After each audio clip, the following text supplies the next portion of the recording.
Él es el ingeniero a cargo de Cidiapa Gómez Palacio. Señor, una audiencia más, ¿cómo le fue en este lugar?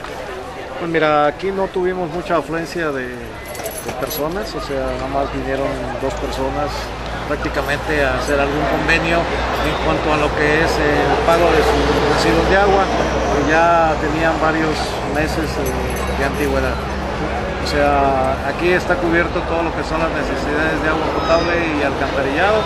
El único problema que tenemos es la recaudación. Señor, la gente no entiende que pagar el agua es muy necesario, más que otras cosas. ¿Qué campañas se está haciendo?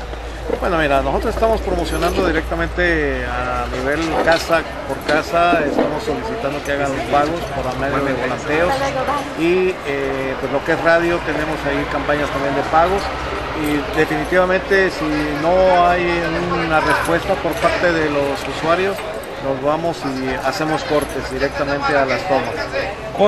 Corte, sí, ese ya es como, digamos, el último punto de la negociación. Primero tratamos de hablar con ellos para que de alguna forma se acerquen, hagan algún convenio de pago, o si eso aceptan, pues ya hacemos los cortes directamente. La cosa es pareja, aquí no importa política. No, definitivamente nosotros no tenemos ninguna política, esto no lleva ninguna bandera, definitivamente aquí lo que se está buscando es la recaudación para poder cumplir con los compromisos que al mismo tiempo tiene el organismo, como es el pago de energía eléctrica, el pago de la extracción del agua, a proveedores, en fin, todos los que se requiere para poder salir adelante. ¿Algo más?